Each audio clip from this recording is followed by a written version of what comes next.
Hello everyone, and welcome to my channel, Little Frenchie in Big Texas. I was reading the news yesterday and today, the French news, and I thought I would give you an update of what's going on abroad, outside of the US, what's being said, what I found interesting. The first thing that caught my attention actually is not in France, it's in Canada. It's Quebec, the French-speaking province of Canada. So I don't know if you've heard of this, but that's the last weird thing I heard. So they're planning on implementing a tax that they call a health contribution for the unvaccinated, which accounts for only 10% of the population. They're pretty vaccinated in Quebec. So there's a big spike of cases, like everywhere, and increase in hospitalization as well. So they already implemented a curfew. All the good stuff you can imagine is pretty restricted in Canada, especially in Quebec. But that's not enough. So they decided that given about 50% of the beds in ICU for COVID are being taken by the unvaccinated, they have to pay for it. It's not right for the vaccinated to pay for the healthcare costs incurred by people not getting the vaccine. So they're planning on implementing a special tax for the unvaccinated, starting probably in a few weeks, time for them to implement it. So that just kept me thinking, I am not a smoker myself, but how many people die each year of a cancer, pulmonary cancer because they smoke? Why would I pay for their cost going to the hospital because they smoke? Right? You can continue on the same logic for a lot of things here. You eat healthy food, fruits, vegetables. What would you pay for somebody who goes and eat McDonald's, that greasy food, and have all their arteries blocked with grease and have a heart attack? Why? You eat healthy, right? No reason. And you can keep on going here. That just kept me like, wow, that was an interesting idea. Let's push it to the max, huh? I want the smoking one to be implemented too. Why not? Anyway, it's better to laugh and make fun than cry on these things, huh? But it's another tax, another thing they're doing. So that was Quebec. That was Canada. Now, jumping across the ocean and moving to France. And we're going to keep going a bit on the COVID and what's going on before going to, I've got some interesting ones on the economical side as well. But first, the COVID. So the first thing, it's not France actually, they detected a new strengths. So after we had the flurona, right? The flu and the COVID, the flurona. No, now they have a new one that's pretty cool. They call it the Deltacron. Have you heard of that one? Deltacron? That's pretty good, no? So they detected that one in Cyprus. So Cyprus is a tiny, it's not that tiny. It's an island off the coast of Turkey. Over there between south, you go Greece, Turkey, it's south of Turkey over there. Independent state. Half of it is Turkish actually, the other one is independent. But they detected that case, Deltacron. I had never heard of that one before. We're innovating on that one, huh? We are, actually. But they're starting to say on the news that comparing Delta versus Omicron and saying that apparently Omicron does not seem that dangerous, as dangerous as Delta. But they're still missing scientific data to really be sure. Really. Because at the same time, in France, they're implementing this vaccine passport. So it's been voted by Congress, by the House, the equivalent of the House. But I don't think it's been voted yet by the Senate. It's taken just a bit more time because of what the French president said about pissing off the unvaccinated. So at the end, they don't agree with the words used, but they agree with what he's proposing. So it's just taking more time. They're all running for president this year. We got the election in May, so they all have their words to say. Wants to make it public. It's taking longer, but we're going there anyway. So, but that's what's being said. But at the same time, still the same news, huh? Same newspaper, presentation. You need to read the top and the bottom because you got information everywhere. So at the top, they're saying more cases every day. We're reaching we're climbing the highest ever of positive cases. Okay. Then when you read at the bottom, we're climbing the highest ever as well as of tests. 12 million tests in 1 week. When you think about it, it's 68 million inhabitants. 12 million is pretty good in a week, yeah? So yes, the more we're testing, the more we're gonna get positive cases, but it's not put together so that people first see the positive cases and probably don't scroll down to the bottom of the screen to see the number of tests. Pretty good presentation here. And here's an interesting article asking the question, are the most vaccinated countries the one that have the most cases?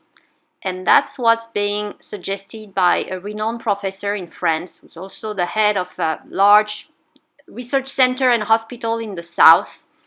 Quite a controversial figure, as you can see from the picture. He's not your usual doctor, but he's suggesting that, yes, the vaccines do prevent the most severe cases. He is not against the vaccines, but at the same time, he argues that they spread the virus a lot more. Interesting, I found. Food for thoughts here. So now moving a bit away from the COVID, another one, also headlines during the week, the bird flu. So it's hitting the UK pretty hard, but it's not just the UK. So in France, there are about 150 large raising farms that are being completely shut down, especially on the southwest of France, where you got all the ducks. So a lot of ducks, and it's going to affect the fat liver production, one of the gourmet dish. So that's making headlines as well. But yeah, poor little ducks. But here, probably the most interesting news of the week, what I found the most interesting article was on the economical side, the economy minister of France that actually made headlines for a few hours online, talking about the sovereignty of the nation and recognizing that we delocalized some of our industrial production too much. And he was talking on behalf of all the EU here, saying the European Union has delocalized some of the production, industrial production, way too much to third world, lower cost countries. And we lost our independence, pretty much sovereignty. And he mentioned a few items that were running very low and missing during what he called the pandemic. Actually, we're still directly in the pandemic, but so there were the masks, of course, the N95, but not only, he also went up to the semiconductors. So we're going a bit more into what's going on now and the supply chain and what we cannot get and have because we don't produce anymore. We are dependent on other countries, faraway countries, with which we might not have good relations anymore. So there's one sentence I found pretty interesting here. He actually said that we recognize that the sovereignty, our independence, has a price, and it might be good to pay for it. And in cases, it has no sense to delocalize production to gain 1 cent, for instance, per piece of what you produce. It doesn't have any economical meaning. It doesn't make sense economically speaking. And in addition, it has a cost socially and environmentally because we have to ship all this. And to address this, so what the EU has done is to allocate a budget to industrial projects. So we have a budget of 60 million euros allocated to 70 industrial projects. So there's no detail in this article about the nature of the projects, but it aims at increasing the European independence and sovereignty. So masks was mentioned, medicine was mentioned, and semiconductors. Another article that I found interesting, just to show you what's happening abroad when we say that the American population is very divided, it's the same in other countries. And here we're talking religion. There's been quite a few articles for the last quite a few years about churches being destroyed, theft in churches or just, writing on the walls.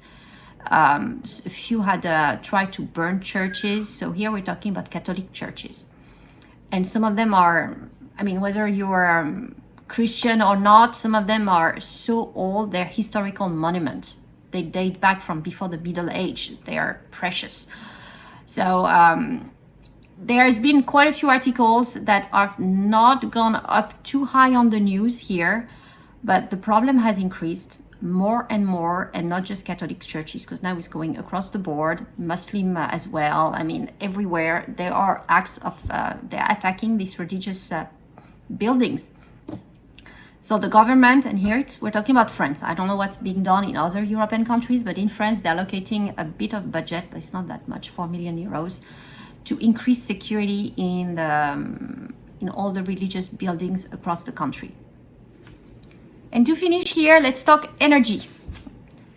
So certain European countries have different source of energies. We're all pretty reliant on the gas coming from Ukraine, Russia on that side. But aside from that, France is very dependent on nuclear energy. We've got quite a few nuclear plants that produces about 70% of the electricity in France. And what happened earlier this year is that they were not failing, but they were being closed for maintenance issues. And now we have 5 reactors closed, turned down, out of 56. So that's not that small, huh? 5 out of 56. And what they're saying is that they were stopped for corrosion. And initially it was just for a few weeks to check. And now it's up to the end of the year. So I didn't find it a very good news, but it's pretty interesting because this is also at the bottom of the news. But when you go at the top, it says that Europe wants to impose sanctions to Russia if anything happens with Ukraine and so on. So they're taking a very strong stance here. But at the same time, we're reopening some coal plants and so on to face the increase in demand in energy. The prices are skyrocketing so much that the French state had to step in to just stop the prices and put a limit, saying no, they won't. So they locked the electricity prices, which made the state, the largest electricity producing company in France, go down. The stock went down by 15% today. So big challenges on the energy side, because when I look at it, most of the plants were built around the same time. So if they start corroding, how many are corroding? We got 5. How many more? It's kind of scary. So, and winter is not finished. So just wanted to share a bit of news here, a bit of everything, a bit of COVID, economy, and so on, so that you're aware of what's going on abroad, because we don't see that too much on the US news here. When you turn on, whether it's CNN or Fox, it's very much the same thing. So I hope you found this interesting. If you did, please give it a thumbs up and subscribe to the channel if you haven't done so. Thank you all for watching.